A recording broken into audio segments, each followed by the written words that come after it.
तो हेलो दोस्तों, कैसे हैं आप सभी। उम्मीद करते हैं कि सभी अच्छे ही होंगे, क्योंकि आज का जो एग्जाम हुआ था हिंदी और संस्कृत का बिल्कुल सेम टू सेम प्रश्न पत्र आपको मिला हुआ था।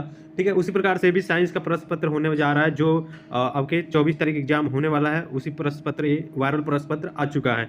तो चलिए हम जल्दी से इसका ऑब्जेक्टिव प्रश्न पूरा का पूरा ऑब्जेक्टिव सब्जेक्टिव करेंगे इस वीडियो में। तो आप लोग वीडियो में लास्ट तक बने रहिएगा, क्योंकि यहीं से एग्जाम में आपकी हूबहू प्रश्न लड़ने वाले हैं। तो चलिए हम लोग जल्दी से चलते हैं। और यहाँ पर विषय कोड यहाँ पर आप लोग देख सकते हो। विषय कोड यहाँ पर रहेगा 112 रहेगा। और माध्यमिक उत्तीर्ण परीक्षा 2023 का ओरिजिनल प्रश्न पत्र है। और प्रश्न पुस्तिका सेट जो रहेगा यहाँ पर आप लोग देख सकते हो, सेट ए रहेगा। चलिए हम जल्दी से चलते हैं। यहाँ पर आप लोग देख सकते हैं खंड अ में दिया गया है वस्तुनिष्ठ प्रश्न, जिसमें से आपको 1 से 80 तक प्रश्न दिया रहेगा। वस्तुनिष्ठ प्रश्न जिसमें से 40 का उत्तर देना है ओमर सीट पर। ठीक है, तो चलिए हम जल्दी से क्वेश्चन को पढ़ेंगे और आंसर देंगे। जो भी विद्यार्थी देख रहे हैं वीडियो को, तो आप लोग कमेंट करते चलिएगा, आप लोग का आंसर जरूर हम देखेंगे। ठीक है, चलिए यहाँ पर आप लोग देख सकते हैं पहला नंबर क्वेश्चन आप लोग के सामने यहाँ पर दे दिया गया है कि अवतल दर्पण से परिवर्तन के बाद किरण किस बिंदु से गुजरेगी। अवतल दर्पण से परिवर्तन के बाद किरण किस बिंदु से गुजरेगी, इसका सही जवाब क्या होगा। तो ए में दिया कि वक्ता केंद्र, और बी में दिया कि ध्रुव से, और सी में दिया कि फोकस से, और डी में दिया गया है कि वक्ता केंद्र तथा फोकस से। ठीक है, तो इसका सही जवाब हो जाएगा ऑप्शन नंबर सी, यानी फोकस से गुजरेगी। ऑप्शन नंबर सी करेक्ट जवाब हो जाएगा। चलिए नेक्स्ट क्वेश्चन, 2 नंबर क्वेश्चन यहाँ पर आप लोग देख सकते हैं दिया गया कि यदि एक प्रतिबिंब का आकार हमेशा वस्तु के बराबर है तो दर्पण होगा। ए में दिया गया कि अवतल, बी में दिया गया उत्तल, और सी में दिया कि समतल, और डी में दिया कि समतल और उत्तल दोनों। तो आप लोग जल्दी जल्दी से कमेंट कीजिए, आप सभी कमेंट हम लोग देखेंगे। तो 2 का राइट आंसर क्या होगा, तो 2 का right answer option number C हो जाएगा, समतल हो जाएगा। ठीक है, चलिए option number C. Next question देखिए, 3 नंबर प्रश्न दिया गया है, ध्यान से देखिएगा कि दो समानांतर समतल दर्पणों के बीच रखी गई वस्तुओं के कितने प्रतिबिंब बन सकते हैं। ऑप्शन में दिया गया 1, 2, 5 और अनंत दिया गया है। तो 3 का राइट आंसर बताओगे क्या होगा, तो बिल्कुल सही जवाब हो जाएगा अनंत बन सकता है, ऑप्शन नंबर डी हो जाएगा। ठीक है, चलिए नेक्स्ट क्वेश्चन यहाँ पर देख सकते हैं, 4 नंबर प्रश्न आप लोग के सामने दिया गया। ये हूबहू आपके एग्जाम में कल छपे रहेगा आप लोग प्रश्न, तो ये चीज ध्यान में रख लीजिएगा। चलिए 4 नंबर प्रश्न दिया गया है कि किसी समतल दर्पण की फोकस दूरी का मान होता है। जो विद्यार्थी अभी तक लाइक सब्सक्राइब नहीं किए तो जल्दी से कर लीजिएगा। ठीक है, क्योंकि हर एक क्वेश्चन का पेपर आपको यहाँ पर मिल जाएगा। ठीक है, चलिए देखिए यहाँ पर देखिए किसी समतल दर्पण की फोकस दूरी का मान होता है, शून्य होगा, अनंत होगा, या फिर सी में देखिए शून्य और अनंत दोनों के बीच, और डी में देखिए इनमें से कोई नहीं। तो देखिए 4 का राइट आंसर हो जाएगा ऑप्शन नंबर बी, यानी कि अनंत हो जाएगा। ठीक, चलिए नेक्स्ट क्वेश्चन दिया गया 5 नंबर की, गोलीय दर्पण के ध्रुव से वक्ता केंद्र की दूरी को कहते हैं। गोलीय दर्पण के ध्रुव से वक्ता केंद्र की दूरी को कहते हैं। एम देखिए वक्तता का व्यास, और बी में देखिए फोकस दूरी, सी में देखिए वक्ता त्रिज्या, और डी में देखिए इनमें से कोई नहीं। तो 5 का राइट आंसर हो जाएगा ऑप्शन नंबर सी हो जाएगा, यानी कि वक्ता त्रिज्या हो जाएगा। चलिए नेक्स्ट क्वेश्चन यहाँ पर देखिएगा, 6 नंबर प्रश्न दिया गया है कि प्रकाश तंतु में प्रकाश का क्या होता है। तो आप लोग को याद करते चलना है, चीटिंग नहीं करना आप लोग को। देखिए क्योंकि आप लोग का एग्जाम नजदीक आ चुका है, सेंटर एग्जाम में अपने से खुद से बनाना है। एक बार यहाँ पर देख लीजिए, उसके बाद में आपको एग्जाम में जाकर हूबहू यही क्वेश्चन का आंसर देना है। ठीक है, चलिए 6 नंबर प्रश्न है कि प्रकाश तंतु में प्रकाश का क्या होता है। तेम देखिए समान परिवर्तन होता है, वर्ण विक्षेपण होता है, और सी में देखिए पूर्ण आंतरिक परिवर्तन होता है, और डी में देखिए इनमें से कोई नहीं। तो 6 का right answer option number C हो जाएगा, पूर्ण आंतरिक परिवर्तन हो जाएगा। चलिए बहुत अच्छा आप लोग कमेंट कर रहे हैं। चलिए यहाँ पर 7 नंबर क्वेश्चन दिया गया, सघन माध्यम से विरल माध्यम में जाती हुई किरण मुड़ जाती है। तो देखिए सघन माध्यम से विरल माध्यम में जाती हुई किरण मुड़ जाती है। एम देखिए अभिलंब की ओर, बी में देगा कि अभिलंब से दूर, सी में देखिए अभिलंब के साथ संपाती, और डी में देखिए इनमें से कोई नहीं। तो देखिए 7 का राइट आंसर ऑप्शन बी हो जाएगा, अभिलंब से दूर हो जाती है। चलिए नेक्स्ट क्वेश्चन 8 नंबर प्रश्न दिया गया है कि निम्नलिखित में किस लेंस की फोकस दूरी ऋणात्मक होती है। तो 8 का राइट आंसर क्या हो जाएगा, ऋणात्मक पूछा जा रहा है। इसका मतलब अवतल दर्पण में ऋणात्मक होती है, अवतल लेंस में ऋणात्मक होती है, और उत्तल लेंस में धनात्मक होगी। ठीक है, तो याद रखना है ऑप्शन नंबर ए इसका सही जवाब हो जाएगा। ठीक है, दर्पण में भी अवतल दर्पण में ऋणात्मक होता है, उत्तल दर्पण में धनात्मक होता है। चलिए 9 नंबर क्वेश्चन यहाँ पर आप लोग देख सकते हैं, निम्नलिखित में किसका अपर्तनांक सबसे अधिक होता है।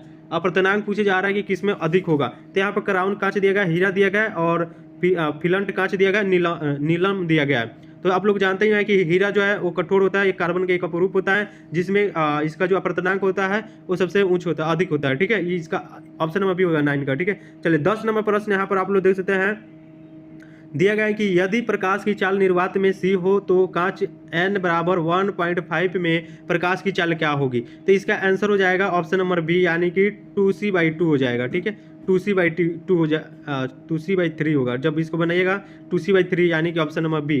ठीक है, इसको छोड़ दीजिएगा, यहाँ पर गलत दे दिएगा 10 का। चलिए नेक्स्ट क्वेश्चन यहाँ पर देखिए 11 नंबर क्वेश्चन दिया था कि आप लोग को 80 प्रश्न रहेगा। ठीक है, जिसमें से आपको 40 प्रश्न का उत्तर देना है। ठीक है, मैं आपको पूरा का पूरा बताऊंगा, तो आप लोग जो मर्जी करें वो बना लीजिएगा। ठीक है, चलिए 11 नंबर क्वेश्चन दिया गया स्विच लगाए जाते हैं। जो स्विच होता है वो लगाए जाते हैं। हम देखिए भू अस्पर्क तार और बी में देखिए ऋणात्मक तार, सी में देखिए धनात्मक तार और डी में देखिए इनमें सभी। तो देखो जो स्विच लगाया जाता है इसका राइट आंसर हो जाएगा धनात्मक तार में, ऑप्शन नंबर सी हो जाएगा। चलिए नेक्स्ट क्वेश्चन दिया गया यहाँ पर ध्यान से देखिएगा 12 नंबर प्रश्न देखिए वोल्टता V1 पर शक्ति P का प्रतिरोध वोल्टता V2 पर शक्ति P2 के प्रतिरोध को श्रेणी क्रम में जोड़ा जाता है तो समतुल प्रतिरोध क्या होगा। तो इसका सही जवाब हो जाएगा समतुल प्रतिरोध। जब निकालिएगा तो इसका ऑप्शन नंबर क्या हो जाएगा सही जवाब, तो ऑप्शन नंबर हो जाएगा ऑप्शन नंबर सी, यानी कि P1 बटा क्या हो जाएगा V1 का स्क्वायर प्लस P2 बटा V2 का स्क्वायर। ठीक है, ये हो जाएगा। ठीक है, चलिए ऑप्शन नंबर सी मारिएगा। 12 का 13 नंबर प्रश्न देखिए दिया गया है कि निम्नलिखित में कौन सी अभिव्यक्ति विद्युत परिपथ में विद्युत शक्ति को निरूपित करती है। ओरिजिनल प्रश्न पत्र है। ठीक है, इसको ध्यान से देखिएगा। जिस प्रकार से हिंदी और संस्कृत लड़ गया है सेम टू सेम, उसी प्रकार से भी प्रश्न आपको लड़ने वाला है। तो 13 का सही जवाब क्या हो जाएगा, तो 13 का ऑप्शन नंबर बी हो जाएगा, V² हो जाएगा। ठीक है, चलिए नेक्स्ट क्वेश्चन यहाँ पर 14 नंबर प्रश्न दिया गया है कि विभक्त वलय प्रयुक्त होता है तो विभक्त प्रलय जो होता है वलय प्रयुक्त होता है। तो 14 का राइट आंसर हो जाएगा ऑप्शन नंबर ए मोटर में। चलिए नेक्स्ट क्वेश्चन दिया गया 15 नंबर में। 15 नंबर क्वेश्चन यहाँ पर देखिए दिया गया है कि विद्युत घंटी विद्युत धारा के किस प्रभाव पर कार्य करती है। तो 15 का राइट आंसर क्या होगा, तो ऑप्शन नंबर बी हो जाएगा उसमें प्रभाव पर कार्य करती है। चलिए 16 नंबर प्रश्न दिया गया है कि टेहरी बांध का निर्माण किस राज्य में किया गया। तो 16 का राइट आंसर हो जाएगा उत्तराखंड में, ऑप्शन नंबर ए हो जाएगा 16 का। चलिए 17 नंबर प्रश्न दिया गया है कि बैटरी से किस प्रकार की धारा प्राप्त होती है। तो 17 का सही जवाब हो जाएगा डिस्ट धारा, ऑप्शन नंबर बी हो जाएगा। और लाइन से पूछेगा तो क्या होगा बाबू, तो हो जाएगा प्रतिवर्ती धारा। बिजली से प्रतिवर्ती धारा और बैटरी से डिश धारा हो जाएगा, 17 का बी हो जाएगा सही जवाब। चलिए नेक्स्ट क्वेश्चन 18 नंबर प्रश्न देखेंगे। दिया गया कि क्रांतीय कोण संघन माध्यम में अपतन कोण है जिसके अनुरूप परिवर्तन कोण होता है। तो 18 का सही जवाब हो जाएगा ऑप्शन नंबर बी, यानी कि 90 डिग्री। क्या हो जाएगा, तो 90 डिग्री हो जाएगा ऑप्शन नंबर बी। चलिए नेक्स्ट क्वेश्चन 19 नंबर दिया गया है कि वस्तु दूरी घटाने पर उत्तल दर्पण में आवर्धन का मान होगा। आप लोग कमेंट करते रहिएगा, आप लोग कमेंट में देखूंगा। ठीक है, कल जो कमेंट किए थे से अकेला और बहुत सारे विद्यार्थी कल कमेंट कर रहे थे। ठीक है, SK संस्कारी और प्रीति और बहुत सारे स्टूडेंट जो है कल जुड़े हुए थे।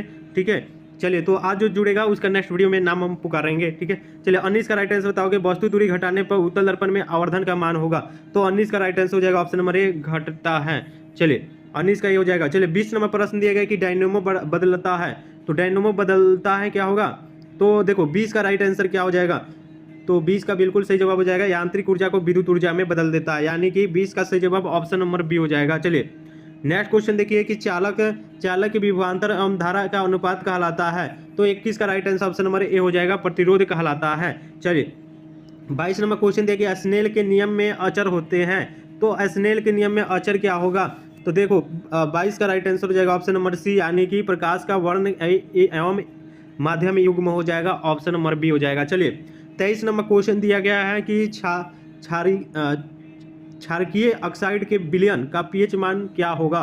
तो देखो क्षार का जो पीएच ऑक्साइड का जो मान होता है, यहाँ पर देखो पीएच स्केल में जो 7 होता है उदासीन होता है। 7 से इधर जाएंगे तो अम्लीयता इधर जाएंगे जैसे जैसे तो अम्लीयता बढ़ती जाएगी, और 7 से इधर जाएंगे तो क्षारीयता बढ़ती जाएगी। तो क्षारीयता पूछे जा रहा है, तो देखो यहाँ पर 7 के बाद 8 9 जो है इसमें दिया गया है, यानी कि क्षारीयता ऑप्शन नंबर डी वाला सही जवाब हो जाएगा। ठीक है, 23 का क्या हो जाएगा, तो ऑप्शन नंबर डी हो जाएगा। चलिए नेक्स्ट क्वेश्चन 24 नंबर दिया गया। यहाँ पर देखो ध्यान से सभी विद्यार्थी ध्यान से देखिए, लाइक कर दीजिए, सब्सक्राइब कर दीजिए। मेरे व्हाट्सएप ग्रुप का लिंक डिस्क्रिप्शन में देखो, वहाँ से जुड़ जाइए।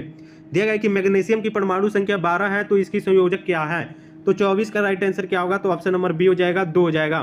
ठीक है, तो क्या होगा, तो 2 हो जाएगा। ठीक है, चलिए नेक्स्ट क्वेश्चन यहाँ पर देखोगे दिया गया है कि हाइड्रोजन के 2 परमाणुओं के बीच कितने अबंध होते हैं। तो हाइड्रोजन के 2 परमाणुओं के बीच में कौन सा एक अबंध होगा, 2 अबंध होगा, 3 अबंध होगा, या फिर इनमें से कोई नहीं।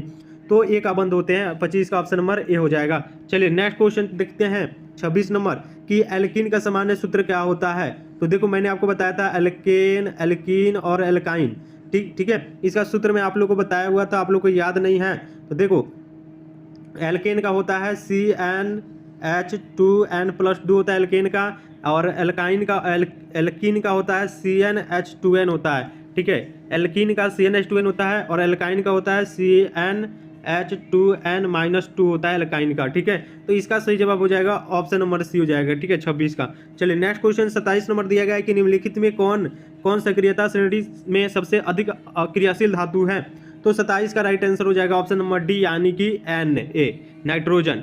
चलिए नेक्स्ट क्वेश्चन दिया गया है 28 नंबर कि लिथियम, सोडियम और पोटेशियम में बातम सेल में कितने इलेक्ट्रॉन विद्यमान है।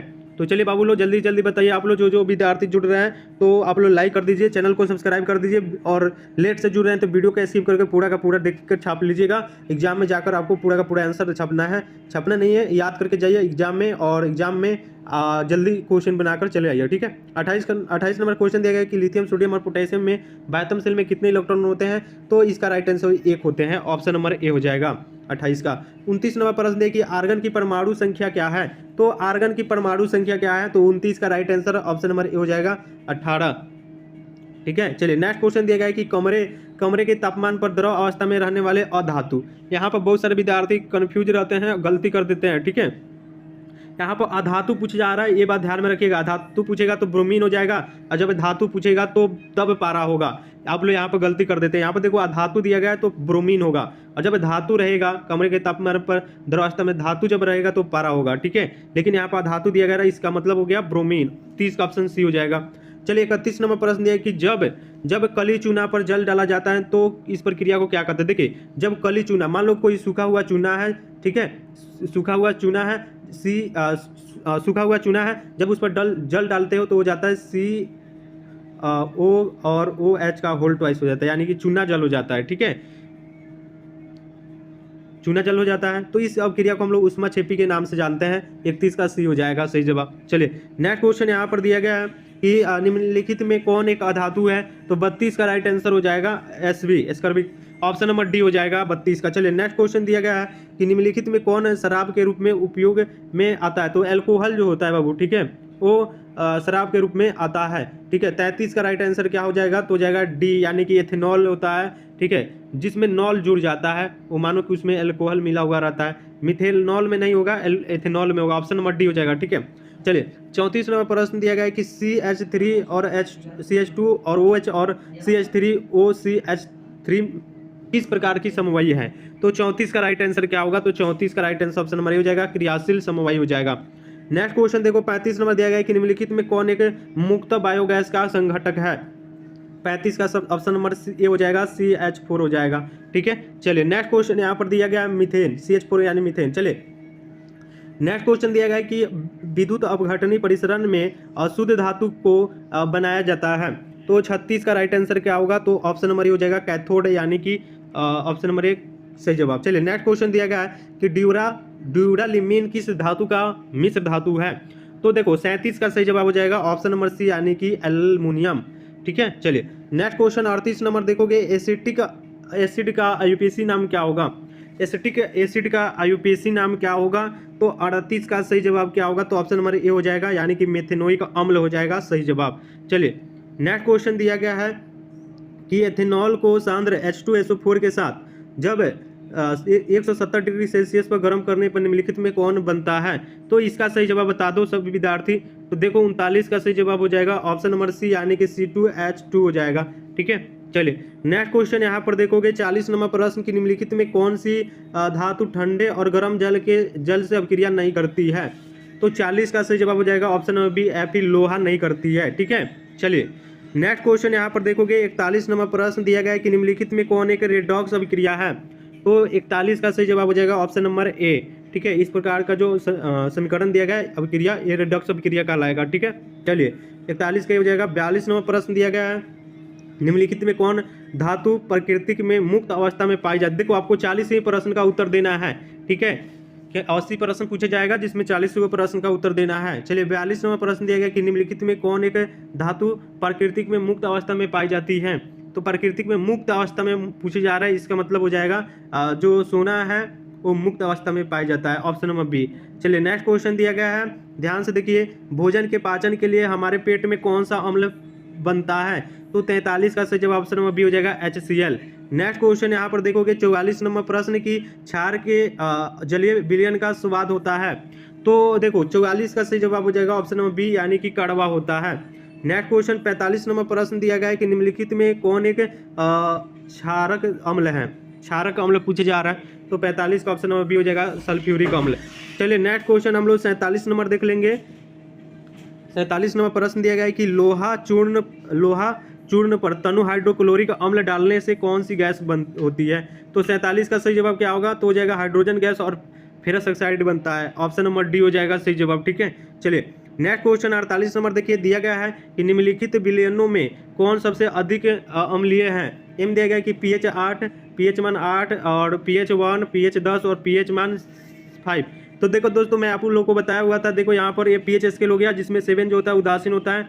7 से जैसे इधर जितना इधर जाओगे उतना अम्लीयता बढ़ती जाएगी, 7 से इधर जितना जाओगे क्षारीयता बढ़ती जाएगी। यानी कि सबसे कम इसमें कितना है? तो 1 है, तो 1 जो है ये सबसे ज़्यादा अम्लीयता होगी। तो यहाँ पर सबसे अम्लीय पूछे जा रहा है, तो ऑप्शन नंबर बी हो जाएगा, यानी सही जवाब हो जाएगा। ठीक है, चलिए नेक्स्ट क्वेश्चन यहाँ पर देखो 49 नंबर प्रश्न, लौंग का तेल किस प्रकार का सूचक है? प्राकृतिक सूचक है, गंधीय है, या फिर संश्लेषित है, या फिर इनमें से कोई नहीं है? तो देखो लौंग का जो तेल होता है, इसका राइट आंसर क्या होगा?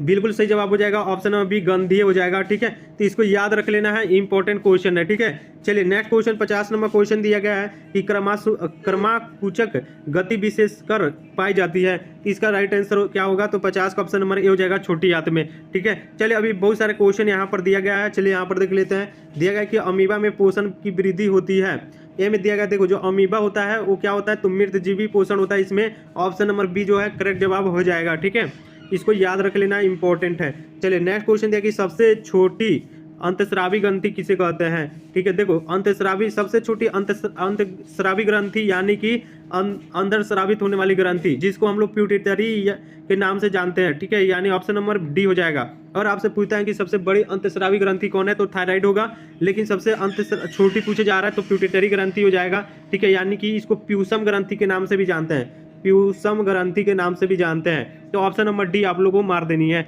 52 का। ठीक है, चलिए नेक्स्ट क्वेश्चन यहाँ पर दिया गया है 53 नंबर, पौधे के वायवीय भागों से जल के वाष्प के रूप में निष्कर्षण क्या कहलाता है? तो वाष्प उत्सर्जन कहलाता है। तो 53 का right answer option number B हो जाएगा। तो चलिए दोस्तों, हम इतना ही रहने देते हैं, क्योंकि आपको 40 ही प्रश्न बनाने हैं। मैं आप लोगों को 53 प्रश्न बता दिया, अभी बहुत सारे प्रश्न यहाँ पर है। ठीक है, चलिए, लेकिन आप लोग अभी बहुत जो है आप लोग एग्जाम में जाकर आप लोग को लिखना है। ठीक है, बाद में इसका पूरा का पूरा क्लास मैं आपको कराऊंगा इस चैनल पर, जब एग्जाम आप लोग को बीत जाएगा। अभी सोशल साइंस का वीडियो बनाना है, हम कहीं गए थे इसीलिए टाइम लेट हो गया है वीडियो बनाने में। ठीक है, लेकिन आप लोग लाइक सब्सक्राइब कर दीजिएगा। मेरे व्हाट्सएप ग्रुप का लिंक डिस्क्रिप्शन में दिया गया, वहाँ से जुड़ जाइएगा। मेरा व्हाट्सएप ग्रुप का नंबर है 6207032720। और जो विद्यार्थी कमेंट नहीं किए कमेंट कर दीजिएगा, क्योंकि अगले वीडियो में साइंस का सोशल साइंस का जब भी वीडियो लेकर आ रहे हैं तो उसमें जो विद्यार्थी इसमें कमेंट किया रहेगा उसका उसमें नाम पुकारा जाएगा।